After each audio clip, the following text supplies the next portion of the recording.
Do you remember the last time you've taken a selfie? As half of the listeners slowly lower their iPhones. I'm just kidding. Go ahead and click, snap it up. Filter, caption, and post. That picture should definitely make my ex jealous. So let me ask you something. Would you still post that selfie if you knew it may be the one picture that ends up with your murder? Tonight's victim had to think that way, knowing her next social post could very well be her last. She played the game. She became social fabulous, amassed millions of followers, went viral, but also looking over her shoulder, playing Russian roulette with a selfie stick. So, the next time you want to WTTP, want to trade photos, you've better be ready to hashtag talk murder to me.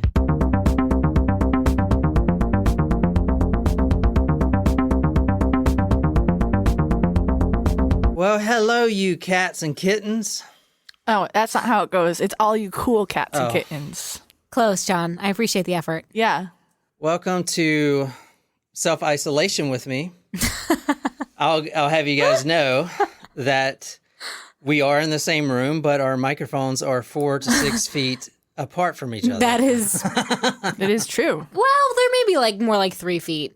That's fine. That's within the... John and my microphones are like 6 feet apart. Yours and mine are probably about 3 feet apart. Yeah. But and you yours know what? and John's are like 5 We've feet been apart. inhabiting the same space. You may or may not have exhibited some similar symptoms, and so far, John and I are okay. I want to give a shout out to someone that left me a comment on my blog. Now, he just listened to the Dude I Killed Cassie episode, and he says, quote, "You guys are fantastic, and I really love the show. I've been following this case here from Canada since 2013, and I really enjoyed listening you guys and your opinions on this case. Thank you." And I think his name was Chris. Sorry, I forgot to put your name in my notes. Thanks, Chris, yeah, or perhaps another name that John you. did not write down. I have a shout out too. Yeah. Shannon has been making custom masks for healthcare workers, and she has been giving them to the healthcare workers. So thank you so much for what you do. I think that's really cool. And also congratulations on your 3 years with Denny. Congratulations. Congrats. That video literally made me cry. We are also making masks and selling them for $3,000 each. We are not. What are we drinking tonight, Nicole? Well, Jen, we are drinking the... All by my selfie. And it is Living the alone. selfie cocktail, but modified slightly based on the ingredients in which we had. And so we have some cranberry deep eddies, some lime juice, and some cranberry lime seltzer. And it is delightful. It is. So, well, the hint tonight was selfie queen. That's why we went with the all by my selfie. Also because of the quarantine. And, I've been listening to Celine Dion for like 23/6. Surprise shots. Surprise shots. We don't know what they are because they're a surprise. This looks delightful. Cheers. Cheers. Chocolate, something. Oh, man, I want another one of those. That was like a yoo-hoo. Was it? It's not Yoo-hoo, but I think I need to get a case of these next time I go to the store. This is a Frappuccino, a mocha iced coffee with rum chata. Pour me another one. This is all that I've left Oh, here. fuck. Nicole, where are we going and who are we killing tonight? I think we're going to a high school in California, in Southern California, a la like the OC. And a girl dies while taking a selfie. Oh, I thought you were going to say while taking a shit. Why would I say that? The hint was selfie. I don't know. Hey, stranger things have happened. I'm sure there's an episode on 1,000 Ways to Die on that. Although, actually, I do think that that's happened before when somebody has been so constipated and they've been pushing too hard and it gives them gross. I also think that we're going to California, and I don't know if it's going to be a high school student, but I think that someone gets killed over a selfie that was taken of them and sent out, and the person that sent it out gets killed. Okay, so tonight we're going way, way, way out there. Like outer And- space? Yes, this happens Ooh, in should we outer call the space. Space Force? Oh, I was going to say Space Jam. Tonight we're doing a story that you're only going to hear on Talk Murder Podcast. So congratulations to you. You're the lucky winner. You are. I'm going to tell you some facts about the location, Okay. and you're going to guess it right the first time. Yeah? You guys each get one guess. Okay. I get to guess first? Yeah, you get the guess first. Wow. This country became independent from the British Indian Empire in 1947. Would you like one more hint? To go Yes, with that? please. The national sport of this country is field hockey. And they actually won the Olympic gold medal 3 times, once in 1960, 1968, and 1984. And the Hockey World Cup 4 times in 1971, 78, 82, and 1994. But cricket is actually the most popular sport. So go ahead, Jen. Guess. I don't think this is right, but it might be India. Nicole, would you like to guess? Please. Go ahead. Our third place Geography B winner. I've got my money on you. Take it home. What is Pakistan? Pakistan. Where is Pakistan? All right, Nicole. Woo! Good job. Nicole. Thank you. You're going to miss me when I'm gone. You're so terrible with your double standards. You like to watch me, and then you like to say, why don't you just die? Will you be happy when I die? When I die, there will never be another Qandeel Baloch. For 100 years, you will not get another Qandeel. You're going to miss me. That is a quote from Qandeel Baloch. She was murdered in Pakistan, which we're about to get to. Now, this story is not known here in America, but it is very widely known everywhere else. There's an underlying theme to this story, which is the reason I picked it, and we're going to get into that later. But I do want to start off by saying a few things. Number one, I'm probably still on some Taliban list somewhere, and they're probably going to be pissed about this, but fuck them. Number two, we are going to Pakistan, so the culture is way different from our culture. And I know you guys know that, but you're going to hear some things that are completely sideways from what we believe. So try to keep that in mind. When I was in Afghanistan, I saw a lot of stuff that I was like, wait, should I intervene or whatever? But no, it's their culture. It's completely different. So you got to kind of have an open mind a little bit. Okay. Just that their cultural norms are different from ours. We're going to Bhutan in Pakistan. I'm going to pull up the Google Maps for you guys. I don't even think you know where Pakistan is, do you, Jen? It's in the Middle East. What Continent? country does it border that has doomed us all with a fucking coronavirus, you assholes? China. Yeah. China. You tell them. It borders India and Afghanistan. When I was in my village days in Afghanistan, we would always watch out for snipers that are trained in Pakistan, because that's where the main hub for Taliban is located. And they would come up and shoot us from afar. So we had to watch out for those trained snipers. And Pakistan is, hate to say it that way, but they're kind of known for harboring terrorists that flee from Afghanistan. Yeah, that's where Bin Laden. Yeah. That's where Bin Laden was hiding out, and a lot of other people were trained there. All right, let's get on with it now. Now you know where we're at, Jen.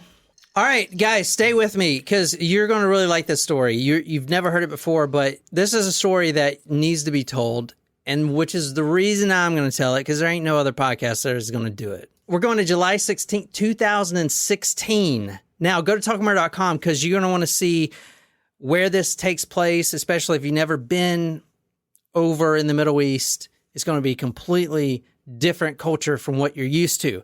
Okay, do you see this village right here? Oh, it's a Nubian goat. This is where her family grew up from. I mean, if you look at it, and I've seen plenty of these in my career, but it's all dirt. So, this is her actual room that she grew up in. And you see, you just walk on dirt. Would you like that, Jen? As long as I'm wearing shoes. I mean, there's That is her room that we're going into now, but is it like a commune instead of having a single building house, kind of like we have? They have different... No. It's it's a mud brick house. These homes are made with mud and bricks, right. And then they just... It's a one-room house. Well, yeah. I mean, Okay. Depending on how much money they have, which this family did not have any money. Okay. She comes from absolute bottom. Okay. Bottom. You know, like no money, in poverty, all this stuff. And the thing about the story, which you're about to find out, is she made something of herself, but she came from absolutely nothing. Okay. So it's not like over here, and I'm not trying to bash anyone over here, but even us, if we want to make something of ourselves, that's great, but we still have somewhat of a support system to do that. Over there where she lives, number one, you're completely poor. All you do is fetch water all day and feed goats. There's no way you can get out. There's no electricity. There's no Twitter. There's an Instagram. There's no television. There's nothing. You're stuck there forever. Plus, if you're a female, you're literally not supposed to do anything else. Which is why this story is so important, because if you are a female in Pakistan in that type of environment, you literally have a negative % chance to make it anywhere. Because by the time you're 16 or 17, you're sold off into a marriage, and then that guy is most likely going to beat the shit out of you. And then get you pregnant, and then you're going to be stuck. I'm just going to lay it out right now. Okay. She did make something of herself, but I want this episode to kind of show people how amazing that was from where she came from. Does that make sense? Yeah, it does. Okay. Because over there, I mean, I've never been over there, but I can only assume that they don't have any of the resources that we have over here. They have nothing, yeah. I mean, they're literally... It's like you have the song started from the bottom, now we hear, but like literally, it's like they're literally walking on dirt. The bottom of Toronto, Canada is like the top. Our bottom to them would be like making it. Okay. Yeah. So, you know what I'm saying? 100%. Our bottom is like shallow water. Their bottom is like 100 feet deep where you can't even see. It's like where the Titanic is. Yeah, where the Titanic is. And not only that, but you're chained to the Titanic. Oh my God, that's terrible. That's where they found Leonardo DiCaprio.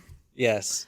I thought the old lady dropped it into the ocean at the end. Okay. All right. So we're going to July 16th, 2016. This is actually the mother and father's home where Qandeel, their daughter, was found dead in her bed in the guest bedroom of the house that she is actually paying for her mother and father. Both of the parents wake up in the morning, and the first thing on their mind is to get breakfast and stuff like that. Right. But they both wake up very woozy and drowsy and can barely, navigate around the home. They don't know this yet, but they've been drugged. Oh. They finally walk into their daughter's room, Qandeel, and she's lifeless on the bed. Oh, dear. Go to talkmurder.com. I'm showing them a picture of Qandeel first, and then I'm going to show them a picture of her body. Not to make light of this situation, but I feel during this quarantine, I wake up confused and woozy every day. I don't even know what day it is half the time. This is Qandeel. She was very pretty. She looks like Meghan Markle a little bit. I'd pin her more to be a Kardashian than Meghan Markle. Yeah. That's interesting you said that. This is her on her deathbed right here. This is how they found her. Goodness. And they took pictures of her. Poor thing. Right there. She's got a lot of white on her, like white stuff on her face. What do you mean? No, Or is that that's just- her. That's her not having any blood flow there. Like she has been strangled. Oh. You see her face is all blue. The blood has pulled up there. You can see it in her face, like the blood is just sitting there. Yep. And it pulls up like that. So she was strangled in her parents' bed. And they got plenty of pictures on that. I'm going to put some I'm going to put some of the photos on talkmurder.com. This was a murder that the majority of the population was happy that it happened. Really? Yes. And that's kind of hinting on what I'm trying to get to tonight. But if you want to read this is from the book we're reading tonight. The book is called A Woman Like Her, The Story Behind the Honor Killing of a Social Media Star by Honor Sanam Mayer. You'll definitely see some things that strike you as way different than our society right here. And you said earlier, do you notice the word honor? Yeah, that's the first thing that stuck out to me. One of the reasons I wanted to do this story is because this is a type of killing that we've never done before. It's called an honor killing. We don't have these over here. No. It sounds kind of like an assassination. Well, what do you think it is, Jen? To me, it sounds like I just said, kind of like an assassination, but people are rooting for, like, someone goes out to kill someone that is deemed to be public enemy number one, and, they are praised for their actions after. Like in the movie The Interview, if they went to kill the North Korean leader in the plot of that movie, kind of like that would be an honor killing for us, but not for... That's a really good guess. Or I think it's kind of like someone takes it into their own hands to kill that person when they know that it is at risk to them. Like if they get caught, they might also be punished, but they're like willing to do it anyway. Kind of like kamikazes. Both of those are really great answers. Well, kamikazes are suicidal. Yeah, but it's also like when they were when the kamikaze pilots flew into the side of their country. Yeah, for the values of their country. Yeah, or during 9/11. The Indian word they use for honor, even in Pakistan, is Izzat. Izzat. Is it? Both of those are great guesses, but let me explain it like this. Let's say you do something, and we don't have these here. This doesn't happen here. But Jen, let's say you do something, you post something online, or you do whatever. Let's say you tell your family and the whole world, hey, Mom, Dad, I just want to tell you that I love you guys, but I'm starting a murder podcast with my friends. Okay, it's like the worst thing you can do. It's like the lowest level of society you can be in is having a murder podcast. Scum of the earth. So you shame your family. Now, they kill you because they want to bring their name out of dishonor because you ashamed their name. And over in these Middle Eastern countries, the name is what people recognize with whatever values they have. So if you dishonor their name, bring a shame to it, then they kill you. That's an honor killing. I'm trying so hard not to sing Mulan right now. But anyway, so you're saying it's not a stranger. It's someone from within the family. Not always. Not always. So sometimes it is someone outside of the family. I was going to get to this later, but I'll get to it a little bit now. This is actually an epidemic over in Pakistan. And the Pakistani law, at least until 2017, if you commit an honor killing, you will go completely No, this is men. Okay, women don't kill husbands. Of course, right? Because it is one thing I'm trying to break the barrier over there. There's women don't kill men. Like that's not a thing. But if you kill your wife or whatever and say it's because she brought shame to you or whatever, and you kill her and her immediate family forgives you, you walk free completely. There's no trial or anything. It sounds crazy over here, but it's an epidemic over there. Between 2016 and 2018, there have been more than 1,500 honor killings just in Pakistan alone. Wow. Those go completely unpunished. So, but you said only if the family forgives you? Yeah, so but if usually, the family doesn't forgive, then what happens? They get a slap in the wrist. They get. That's a really good question, Jen. They get life imprisonment. It's like it's basically the standard life imprisonment. If the family forgives you, you walk free. If they do not, you get life imprisonment. But most times, these cases don't even get brought to a court or whatever. Slightly better than Canada, though. It's really hard to explain. I've been to Afghanistan, which practice the same laws. And if you're a woman over there, and I say woman because this only applies to you guys, you kind of see where I'm going with. Yeah. But if you're a woman over there and you get caught looking at another man or talking to another man, and your husband finds out and he thinks that you just brought shame on the family name, he can kill you. He can cut off your legs and throw you into the river and walk away completely scotch-free. And that's what's happening. It's an epidemic over there. Like I said, 1,500 cases have been reported. Most of them aren't reported. So it may be up to like 5,000. And how many families really say, oh, I have a problem with this? In these little villages, they're not going to go to the cops or whatever. They don't have electricity. How they, what I'm saying? They got to get on a donkey to ride 2 days to get to the police station. Yeah. Like, you think they're going to report it? So it's more like 5,000 probably honor killings within a 2-year period, which is, that's awful. And it's interesting too, the premise of it, like to bring shame upon a family name, because I have this perception that the name means so much more than it does over here. Like literally when you think about the reason for names, like the reason names are names, people are known by that, by their clan, is because of something that happened. Or like oftentimes names will be like clan of Smith, they're known for being blacksmiths, or like,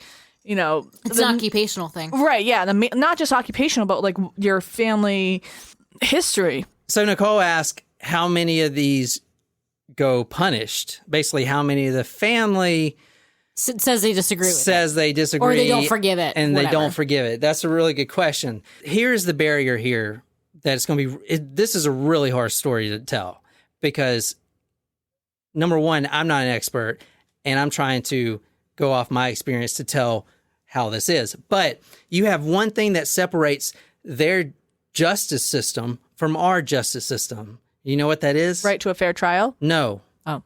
Innocent until proven guilty. Nope. It's religion. Oh. Over there, what Allah says, what the Quran says is the ultimate law. And literal. Like black and white. One cleric said, Allah says that, quote, a woman's body is sacred and thus must be covered.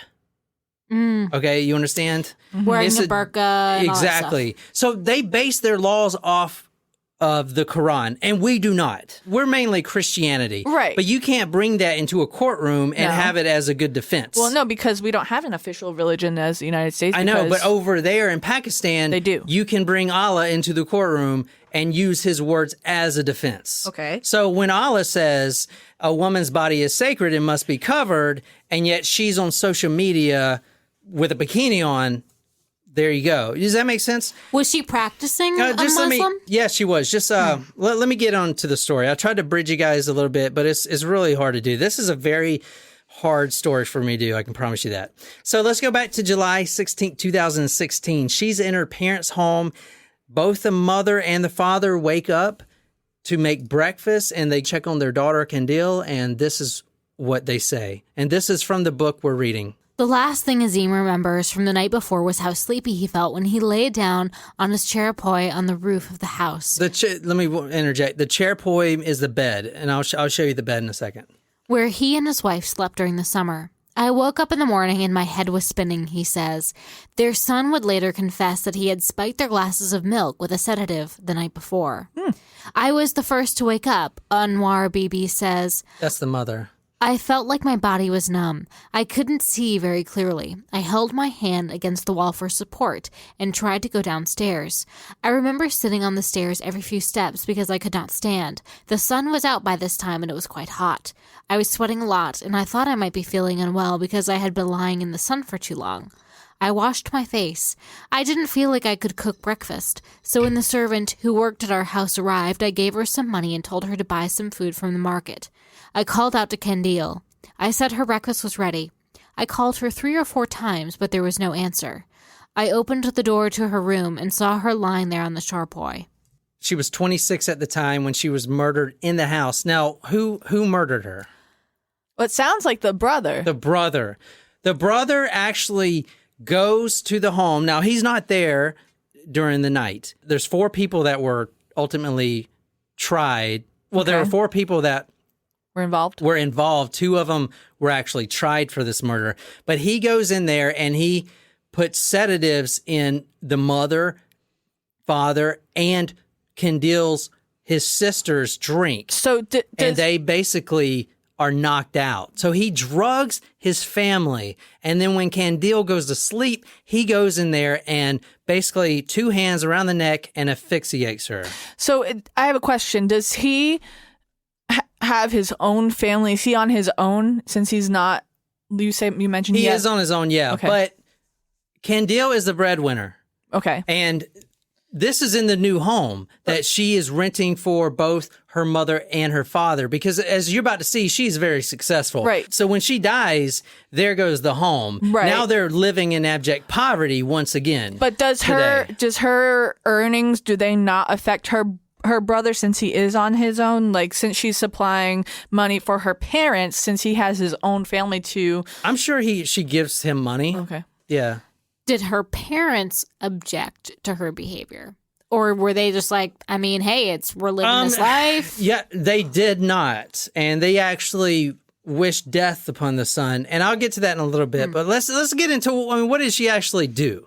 And I want to say before we go any further, I'm using a few documentaries. I never use documentaries for these stories, but there's such a language barrier, and also there's no American news sources that really covered this. So I'm using The Guardian as well as BBC. They covered this case extensively. Like I said, in every other country, this is a very famous case.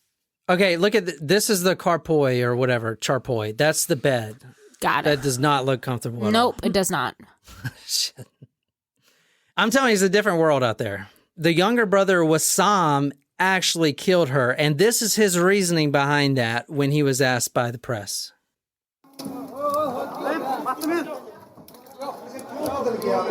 One of the reporters asked, "Why did you kill her?"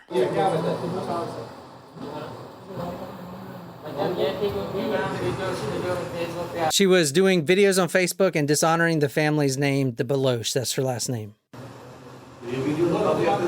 She was active on media and Facebook for many years.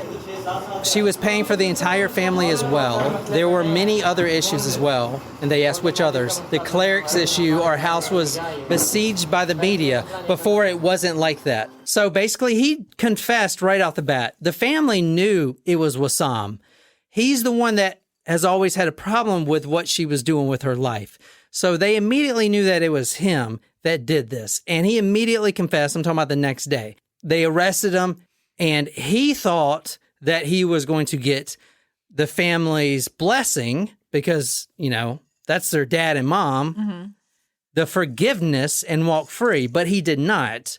The Wow. mother and the father are still holding true not to forgive and have him in prison, life imprisonment. The Wow. father actually says he wishes death. I bet that's pretty rare, though, right? Like, if it's within the family, they're basically picking the daughter over the son. Yeah. You know what I mean? Yeah. Which in that culture and society is probably pretty unheard of. Right. So the law is any man can do that, or does it have to be if he has like ownership of the woman? Any man, as long as the family forgives them. And if the family decides to forgive them, say 10 years into his sentence, does he get let walks go? free, yeah. Walks free. Most other countries have kind of the same rules. Does- Like we go to Japan, they pretty much have the same rules as us, you know, any of those other countries. But this is more of old school type of stuff. Like you were saying earlier, the villages are separated by tribal influences. So the Baloch within this village, you know, the tribal leader, that's, you know, his last name, and it has this tradition, and he runs the thing like a governor almost. Is there an age limit where this, like how do you, so say, No, it's pretty cut and dry. If you would dishonor a man and the family forgives you, you can kill him. That's pretty cut and dry. It is nothing else to it. Let's go to the village that she grew up in, Shah Sadar Din. Probably fucked that up, but oh well. Now, if you want to read this can kind of give you an idea of what we're dealing with here. This is from the book, A Woman Like Her. I'll put a link on talkmore.com for that book if you want to read it. You will abruptly realize that no women feature in any of the advertisements on the billboards. It is the first time you have seen only men in ads for washing powder. You'll see women on the streets, but never their faces. Hold on one second. Let me interject. Okay, so what she's talking about now is if you go to the big city, Islamabad, it's more modern. Girls aren't wearing their full burqas and everything else, right? okay. I mean, but in these small villages, they are. They're completely covered up. You know, they're more modern. They're not wearing like short skirts or anything, but you know, they're wearing jeans and maybe a t-shirt. But in these villages, that doesn't happen. You don't see that ever. Okay. But these villages are also very remote. Remember, this one didn't even have electricity. When you're driving through the big city of Islamabad and you're going towards these villages, that's what this first sentence was talking about. You'll abruptly notice that the advertisements turn from women hawking shampoo and lotion, all this stuff, to men doing the same thing. Plus, you also notice there's a lack of women on the street because women can't go out by themselves without a man. They're at the house. Okay, does that make sense? A woman can't walk by herself in these villages because that's against the Quran. That's right. against their religion. It's interesting because females in our society are used for so many advertisements beyond ones that are female, like Burger King or Bud Light or whatever. It's so much. You would not even in the big cities, you will see that. You'll see she's a social media star, but God, she's like PG compared to the people over here. Even which, her her videos and her stuff like that is still very PG? So interesting. PG compared to what the Western culture, which is us, do. Compared to like Jessica Simpson's Burger King commercial. Oh, yeah, dude. You would never see that shit over there. I mean, that was is pretty a death provocative for our sentence time. over She there. had a Burger King commercial? Yeah, I remember she had the Whopper, and it was like it was at the You don't Daisy remember that? Duke And then the time. sauce drips on her cleavage? It was when the I don't remember that Dukes of either. Hazzard movie came out, and she was in the Daisy, she in played her Daisy Duke. Dukes. That's right. The burqa fabric falls from a skull cap fitted to the woman's head.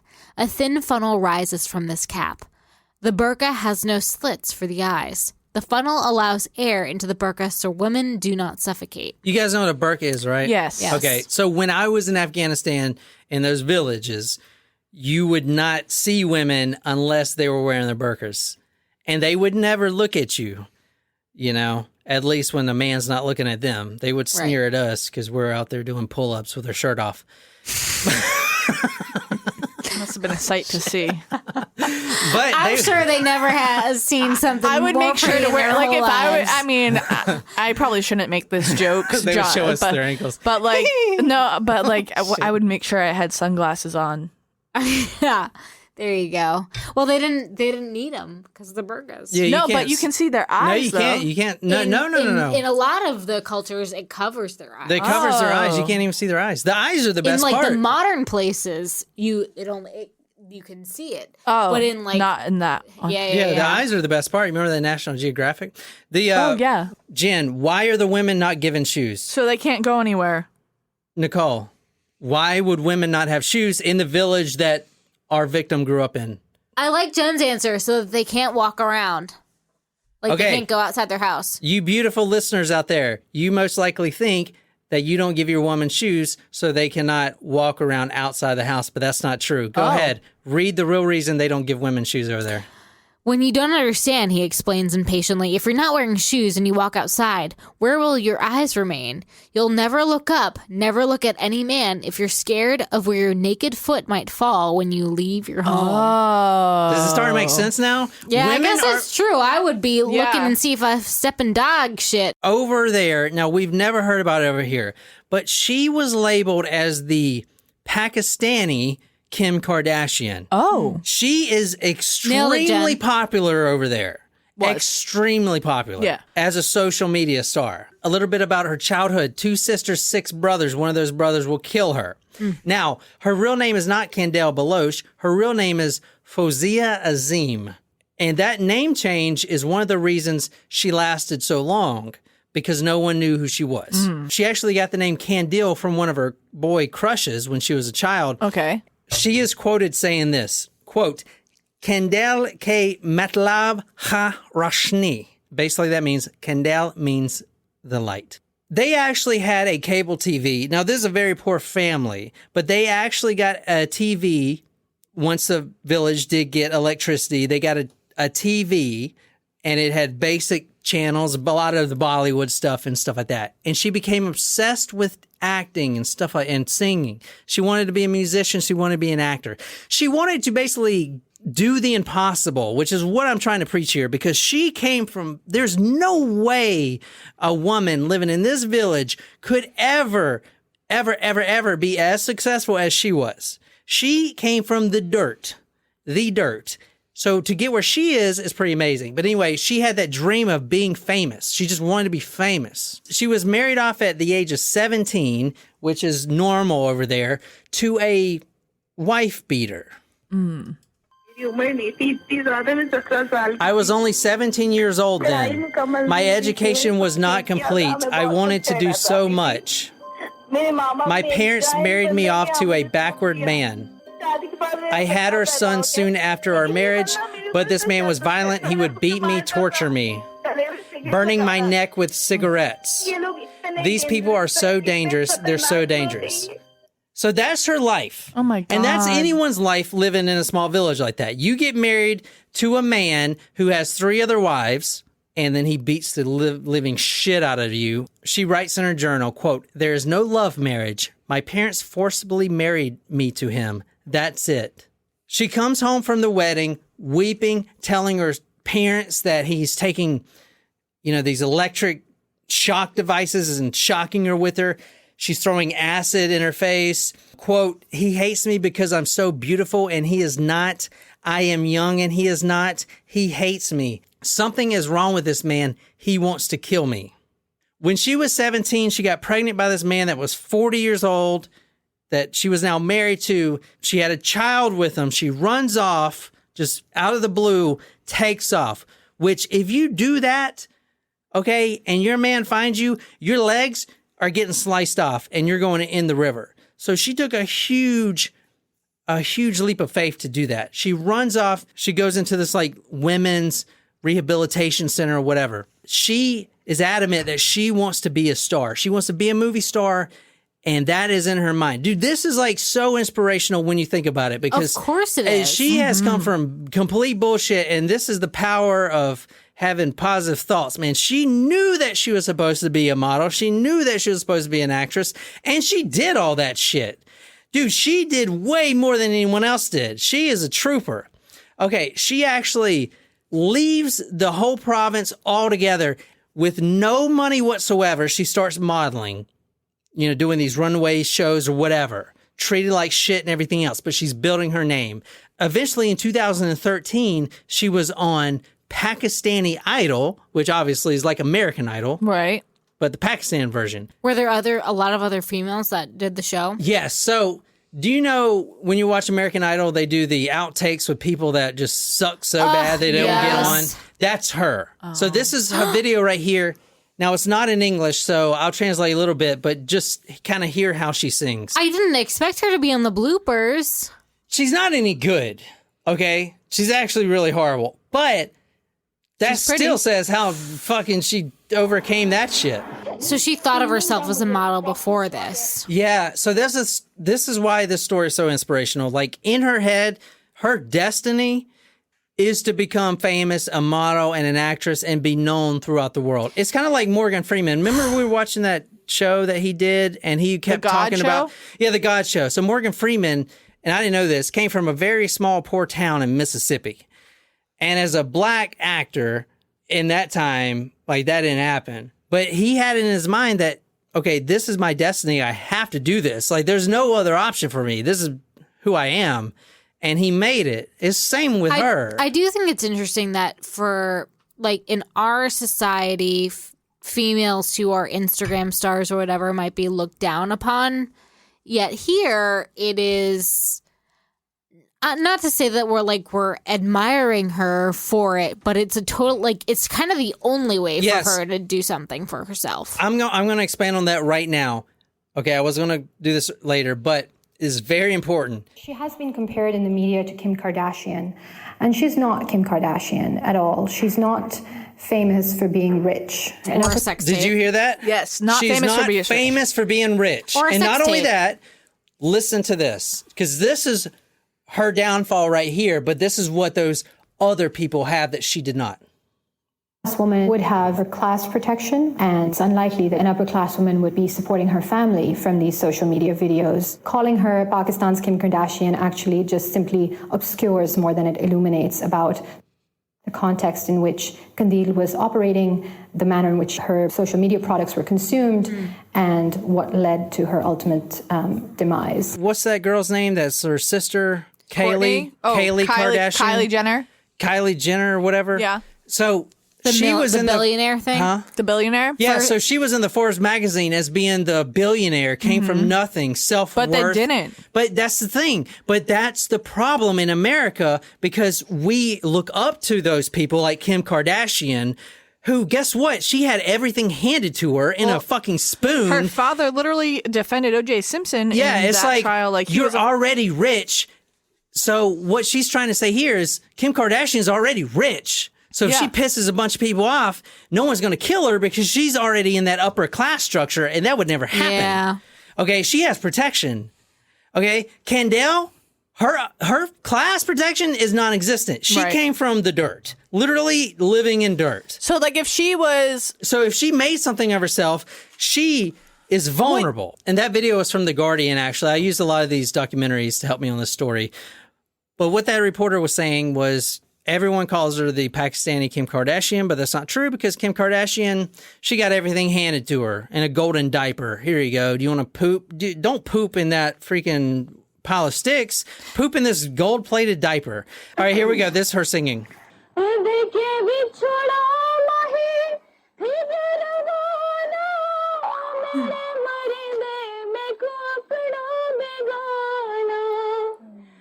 She's doing better than I can. Yeah, she's pretty bad. But, most people that get on these bloopers, like, that's it for their life. She took this and she ran with it and she became Amen, famous. Girl. Get it. She's Get your take, Let me girl. tell you one thing about Qandeel. Okay, I'm gonna go straight to a quote that someone left her. This is from her obituary. Quote, an incredibly fearless Pakistani women's rights campaigner who had 0 fucks left to give. She didn't give a fuck what you thought about her, which made her the boss, man. And that's why people loved her. You want to embarrass her on Pakistani Idol? She's going to put that everywhere. She's going to contact every media source and blast her name out. And guess what? After this, she was on half the commercials in Pakistan, advertising whatever. She was on drama TV shows.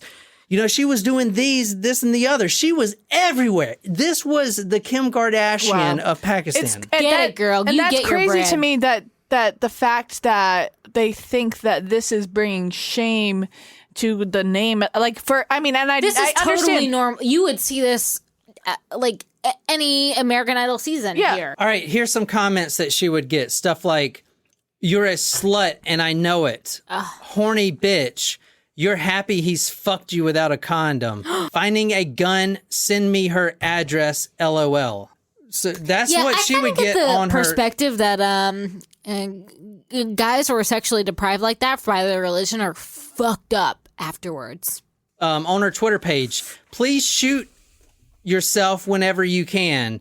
You ugly bitch. People like you should go die, fucking cunt. You have no shame, so why are you even wearing this bikini? Take it off. You can earn some more. You uneducated bitch. You're giving Pakistan a bad name. Your pimp family won't even shoot you. Your father must be just like you. That's probably why he doesn't say anything to you. You give the Baloch people a bad name. Shame on your parents. This is one of the guys that rallied to get her Facebook page taken down. His name is Vrik, V-R-I-K or whatever. He says, quote, report her Facebook page and share this message. We can't see a retard like her shaming our nation. Keep sharing this message and reporting her page. We need to get it banned. And guess what? Facebook banned it, which is bullshit because none of the videos on there said anything. They can't handle anything. They banned it, which I think is fucking horrible because that just keeps you guys more oppressed. Yes, it does. Cheapsters like Qandeel Baloch must be brought into the open and insulted, and yes, molested. What? Women like these should be hanged if this country was made and separated on the basis of Islam, and the word Baloch should be removed, the name of this slut. I mean, they are harsh to that family. Like, it's all about the family name. This is what Kim Kardashian doesn't have to go through. Because she would never get stuff like, I'm going to find a gun and come and kill you, you fucking cunt. Now I can kind of see, like, so it's not just her that's getting this, though. It is the family that's saying your name, your father, your mother, on everyone. Is anyone that's associated with her name is getting this But she hate. had changed her name for that reason. Right, I know. And then the media leaked it, which I'm going to get to. It really is upsetting. But the majority of the comments were like that. And you know what's liberating about this story? What? I'll show you a video where she says, oh, you think I should die? That's funny. And then she signs off that says, fuck off. And guess what? She keeps doing her thing, man, because she's a boss. She is a boss. Not all of the comments were bad. In fact, this is the reason I'm doing this story, because she did empower women, because women are fucking oppressed over there. These are the women that you're seeing now that feel empowered because of her. Look what they're doing. You don't do this. You do not dance like that in Pakistan. They're putting this on the social media. They're putting their lives in danger. And this is not even that bad. our social media people over here do way worse. Yeah, Not way worse. I should say way worse, but they show way more and everything. Well, they do way worse over here. Don't Exactly. sugarcoat it. They do. I mean, Wow. So she That's a is very empowering powerful people video. to get out on social media, even after death.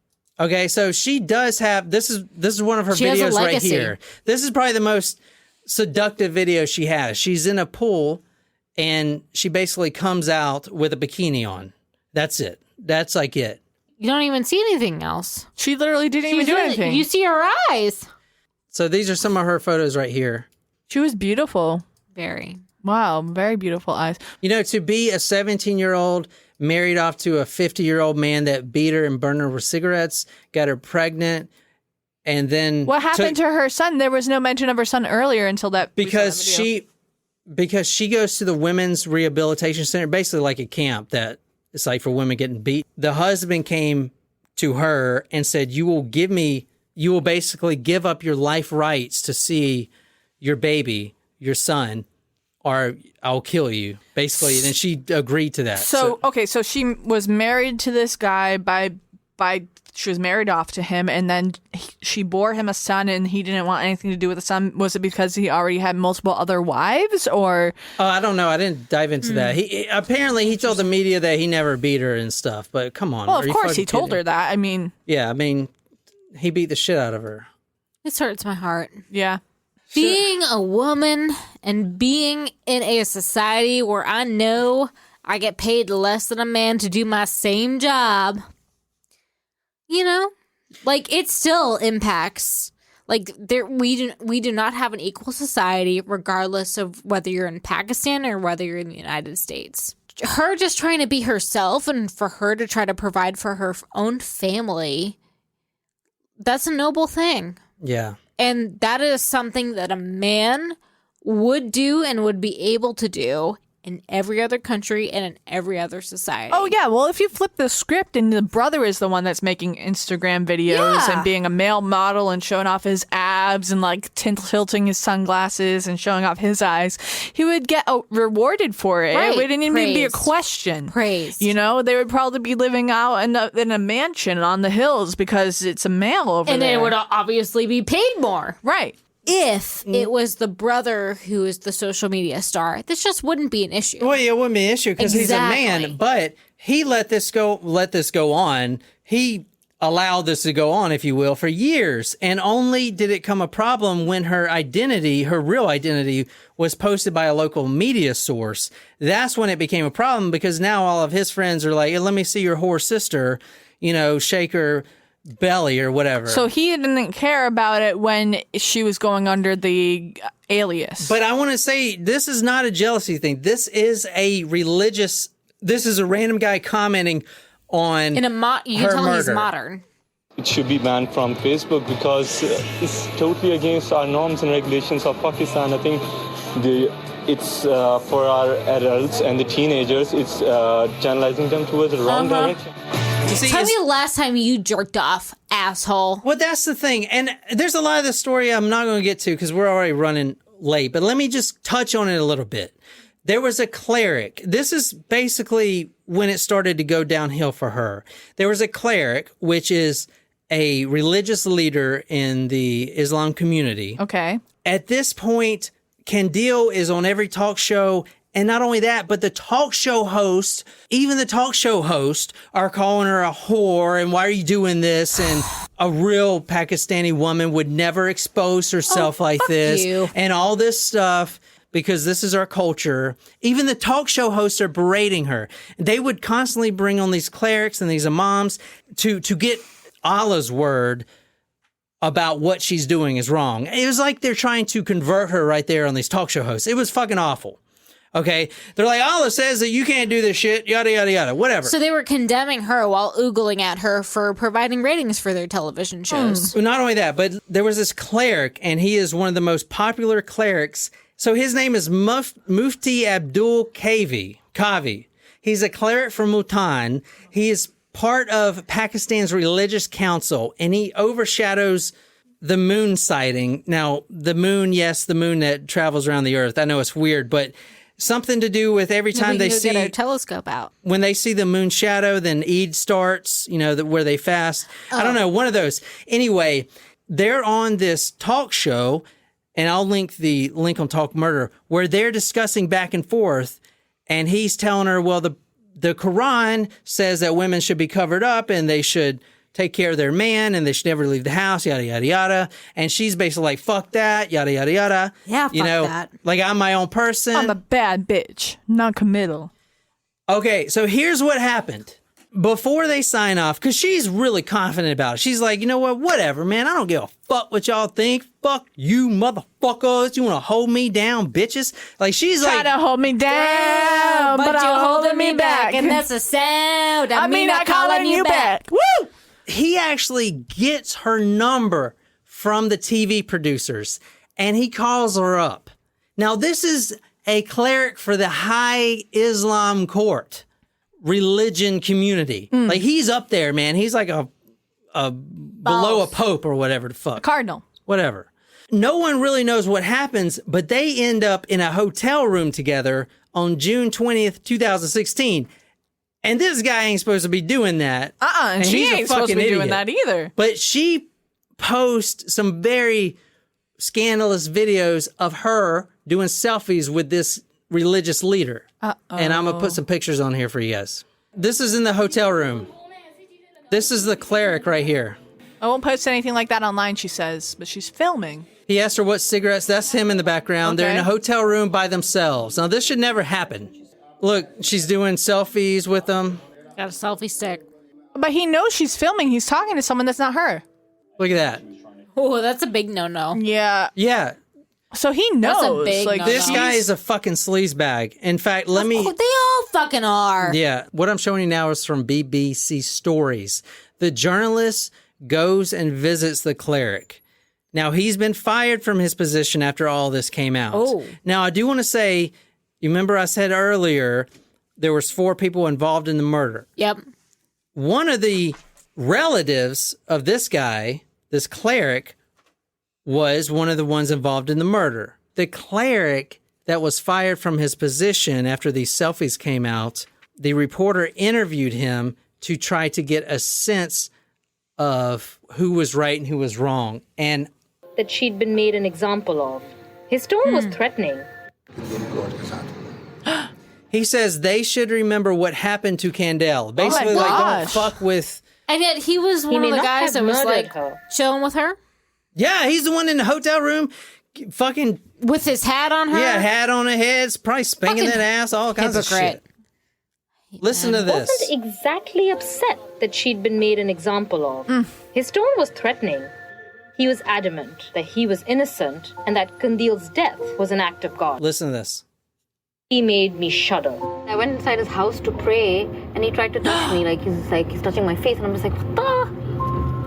And with whatever intent, he was being absolutely sleazy, and it was completely uncalled for. There was just no reason for him to come this close and touch me for whatever reason.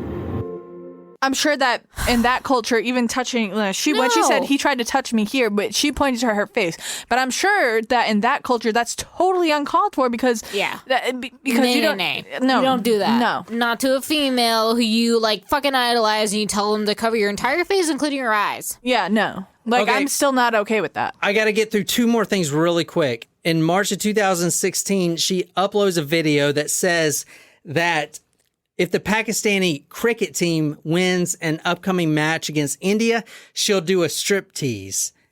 Whoa, that's scandalous. Was she trying to motivate them, or Yeah, just she was trying to motivate them. I mean, like, I can't This say is- that I wouldn't do the same. This is her. I wouldn't. No one wants to see that. This is the worst video that she has done. Worst. Yes, this is all you're ever going to see of behavior. her. She's never done anything nude or whatever. Trust me, I looked. For the story. I love this Enrique? song. Yeah. So she's basically dancing in a green bikini.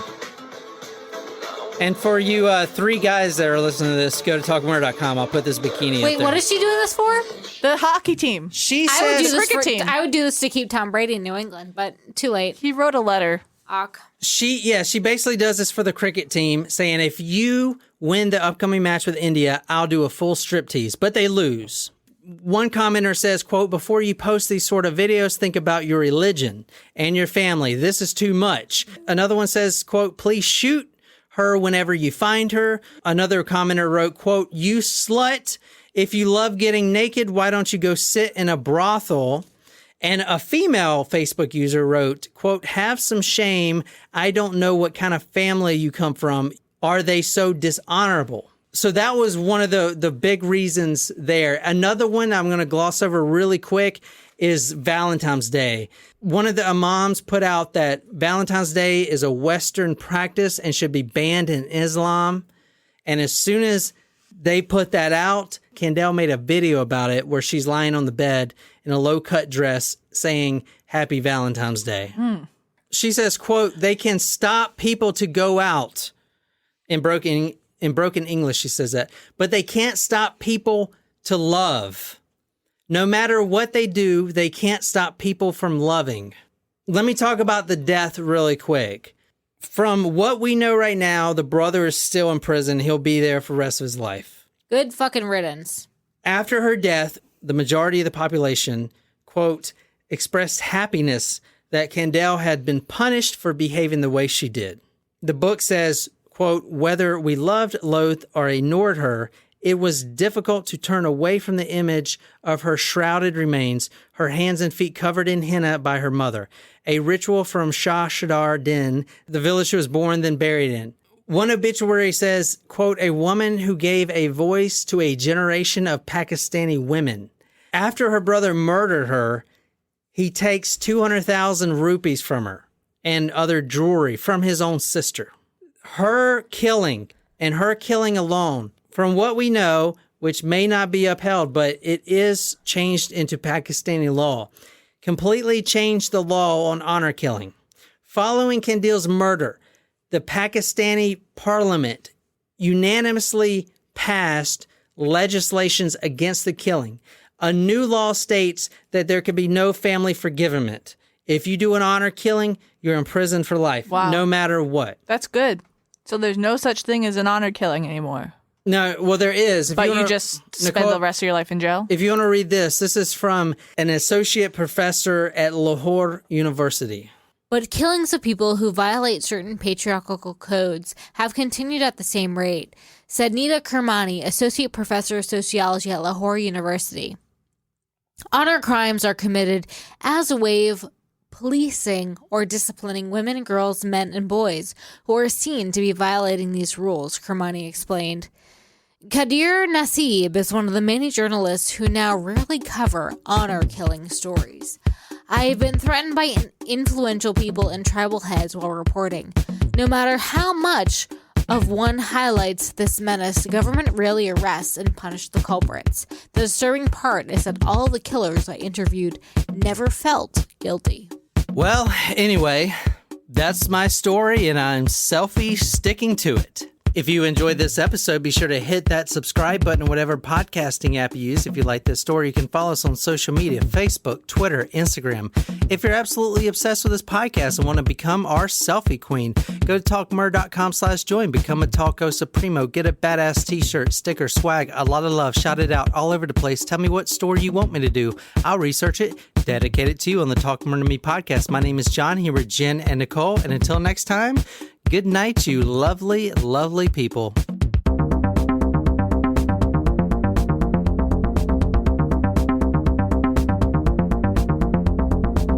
The word that they use, the Indian word that they use is azat, I-Z-Z-A-T. Is it? Oh, is it? I'm glad I fucking did that. What is it? Shit, I'm glad I fucking did that thing. I sound like an idiot. He wants us to queef into the mic. What the fuck? I was thinking about the way I could say that too, so there you go. I'm literally going to open the episode up with that. He wants us to queef into the mic. Hey, welcome. Really? It was that movie. You never saw that movie with No. Josh Hartnett from it's like the late 90s, early 2000s. 40 days and 40 nights he gives up sex for Oh, Lent. good for him. I've given up sex for 28 years. No, because he jerks off with a feather. What? I remember Yeah, that. he does. Yeah. Yeah. But that was part of it. He wasn't supposed to jerk off either. Oh, so he failed. So a bird's feather jerks him off, and then that's fine. He couldn't anything, but he was too sensitive. A feather touched his wiener, and he blew a load. He's like the couldn't vampire handle at it. Dusseldorf. And yeah, then yeah. I ejaculated. He would. Sorry, go ahead.